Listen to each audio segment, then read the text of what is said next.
Thank you. As General Secretary of the People's Progressive Party, I love you all too. I love you. I love you.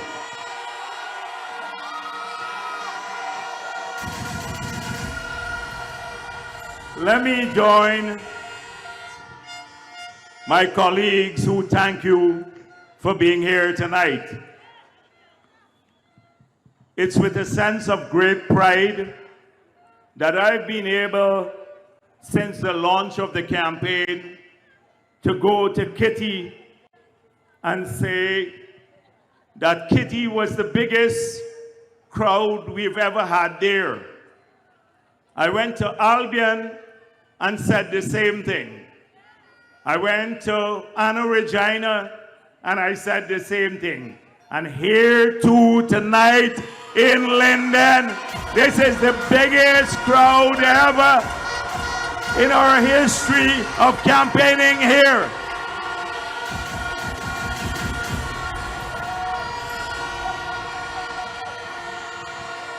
I'm so excited, and the energy we have here tonight can end all the blackouts across Guyana, can power the whole country. That is until we bring the new power plant in place next year and the new solar facility here in Linden. But this is what makes us a national party. It's the vision of a Guyana that is united and strong. A vision where all of our people, regardless of their race or their religion or their gender, they find a home in a political party where they're treated with respect and they can look forward to the future. A party that will keep its word, and any political party that does not keep its word is not worth anything in this country. And you have had a chance in Guyana to see those who don't keep their promises, and you have seen the People's Progressive Party. So you have been in Linden, many of you across Region 10 have experienced life under various governments. We have never won this region at the regional level, and we have had all sorts of disruption from the people who manage this region. Sabotage. They don't want Region 10 to progress because they can then say the PPP discriminates against you. So they will sabotage all of our activities. But tonight, I don't want to talk about those people. You know who they are. The Deron Adams and the Sarma Solomons and the others who want you to believe that you can only make progress if you vote for them. Well, they can't even help themselves. How are they going to help you, Deron Adams or Sharma Solomon?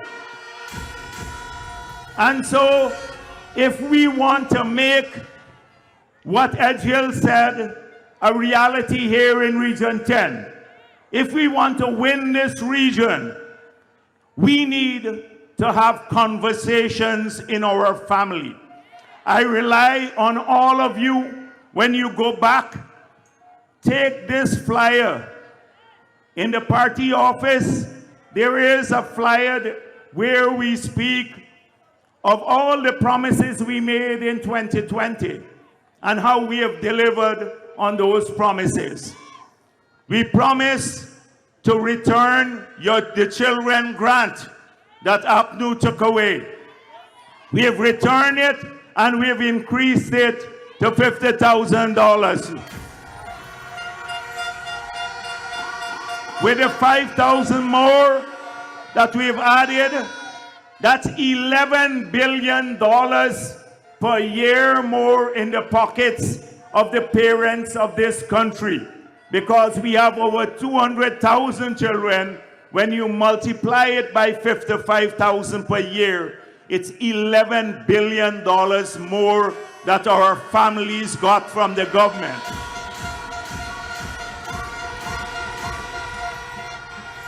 We promised to double old age pension. It was $20,500 per month. It's $41,000 now per month. Guess how much more money people get per year, the pensioners, in their pockets because of this? $20 billion more than they were getting in 2020, because we fulfill that promise. We promised to return the joint services bonus. They now get $2 billion more tax-free. We promised to remove all the taxes, the 200+ taxes. We removed them. And we promised no new taxes in the 5 years, and we did not institute a single tax. We promised to create more jobs, and right across Guyana, 60,000 people more are working. We promised to spend more money in your communities, and in the last 2 years alone, you had $18 billion spent on building roads, with 700 odd contractors from this region alone earning from that.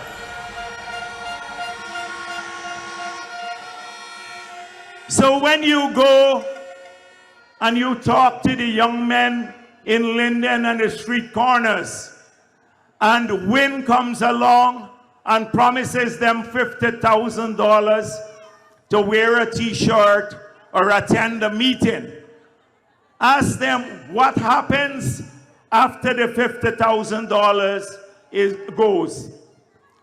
What else do they have to offer you? And when APNU comes around, ask them, what is APNU really promising you? Outside of extrajudicial killing, they're talking about that, and racism. And you, in any case, you can't believe a word they say, because in 2020, they went to the young people and promised jobs. They promised housing. They promised better health care. They promised everything and delivered absolutely nothing. So when you go in Victory Valley or in Amelia's ward, and the young men are taking a drink, and they're having a conversation as to who to support, which political party will you support? And when the young women in this community who want to start a family and earn a job ask which party has the best plan for the future, under whose regime can I accomplish my dreams? I remember coming about 2 months back at Watuka House and speaking to over 1,000 young people. And you know what my message was? That one, we will push you hard on education. That is why we increase our education budget from $53 billion to $185 billion per year. That's why we promised 20,000 scholarships, but we delivered 39,000 scholarships. That's why we made university education free, as we promised. That is why we're paying for CXC and CSEC 8 subjects. That's why we increased the children grant. And in the next term, we said we are going to give every child a transportation grant. We're going to increase the Because We Care grant.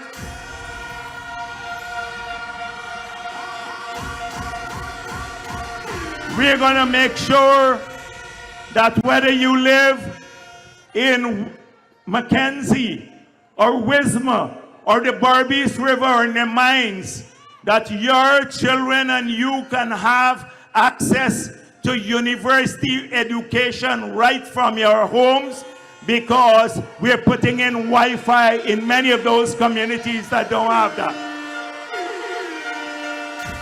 We will push the young men who are sitting on the street corners and think that they don't have any future.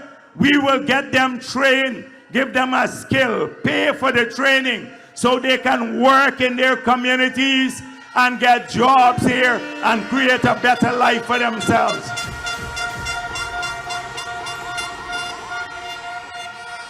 I said to the young people, apart from education, we want each of you to own your own home. That is why we're expanding nearly 3,000 house lots in this region. But we will do as many as it takes to ensure that every resident in this region and every other region can get a house lot.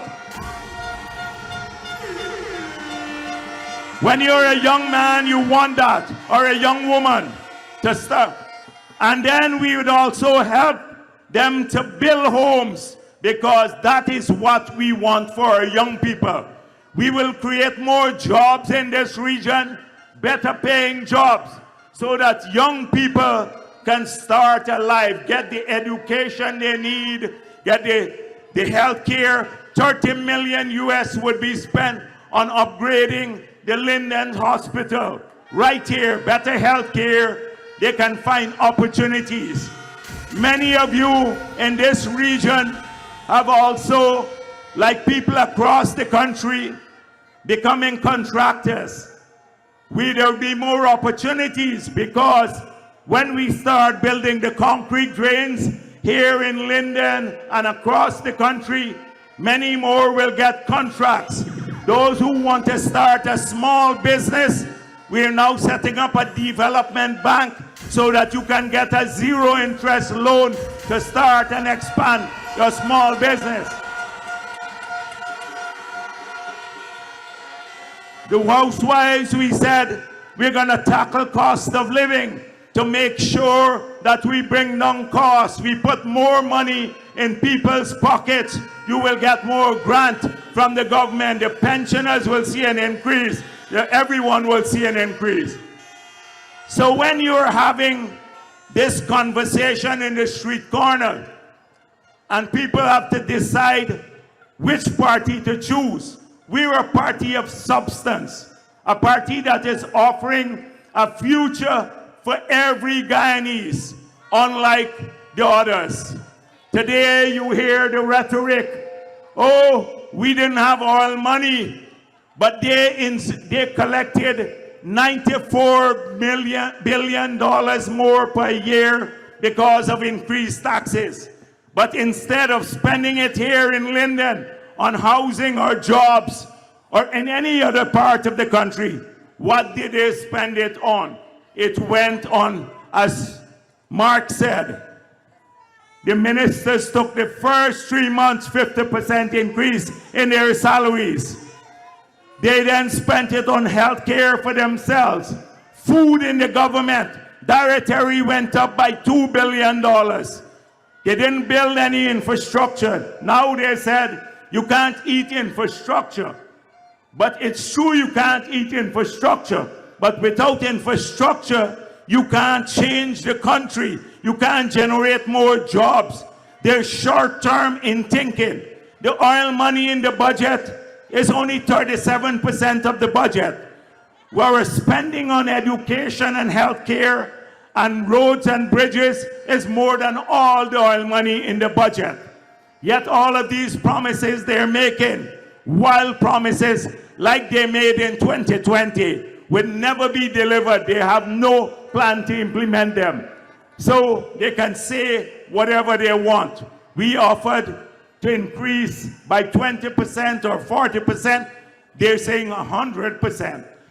When you listen to them, when you have the conversation in your family, these are the things you have to discuss. Take the flyer to youth home. Have a conversation around it, because we're not going to win the region by magic.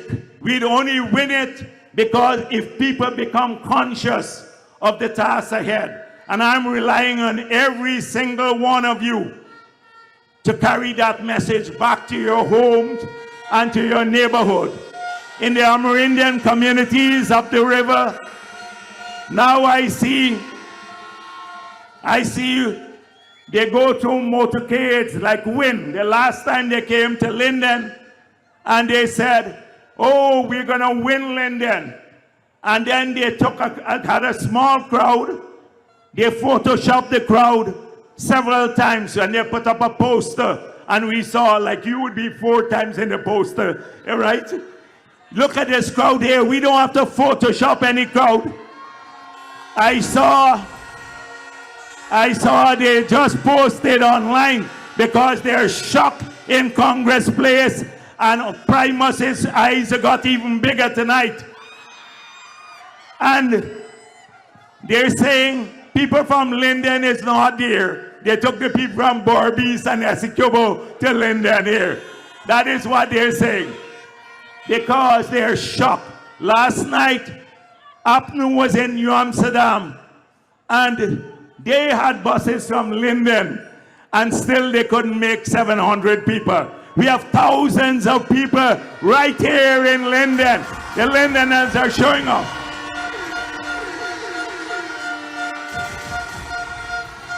And the wind loves to Photoshop.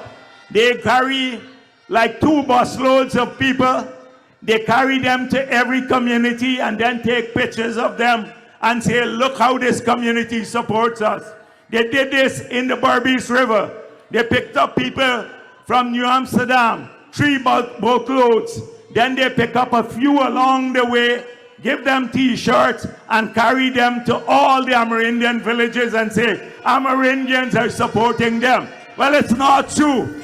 The Amerindians know that without the PPP, there would have been no progress in their communities. They know that win is a short-lived. This guy is trying to save his ass. He's trying to save his ass at the expense of the people of this country. The Americans sanction him. He thinks he can mislead people.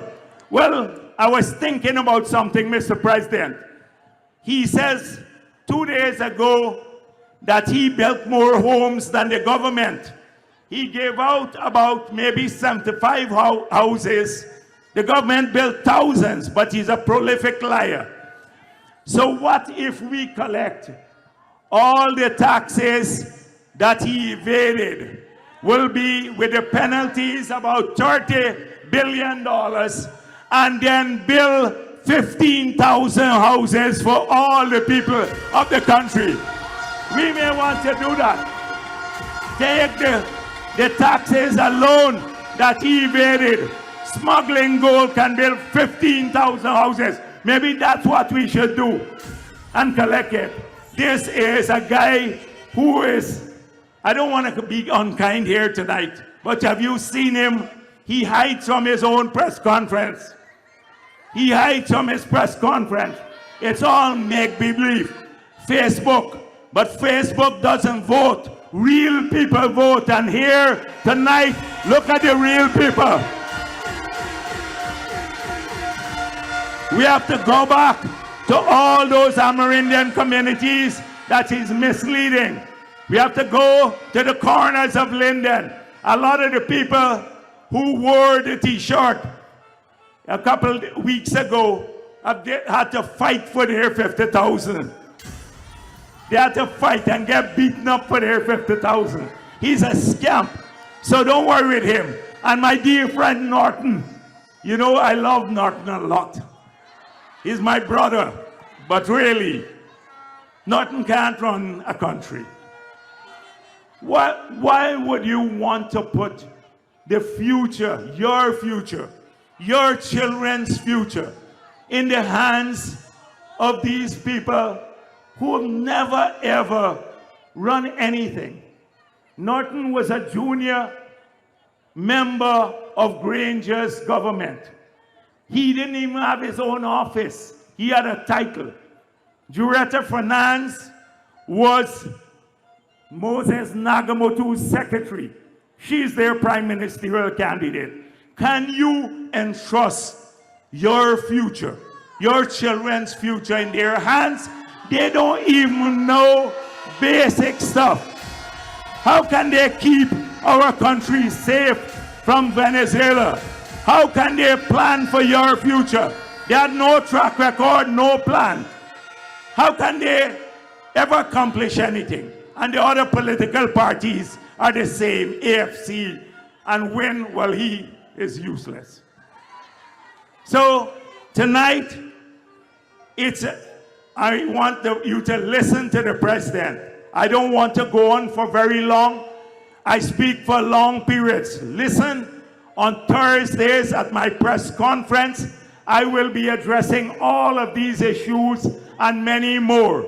But tonight is a night for you who've come here to go back home and have that conversation with your family and with your neighbors, with the young men who are being misled by propaganda once again. Those who continue to push racism, tell them we're killing racism in this country. The PPP is killing racism in this country. You have heard enough tonight. I expect all of you to lend a helping hand between now and 1st of September. It's your future at stake here. And don't risk it. Don't risk it. Take chances. Be beguiled by sweet talk, as someone said. Right now, the opposition has no plan for the future, and they have no experience to implement a plan, even if they had one. So your only choice is one political party.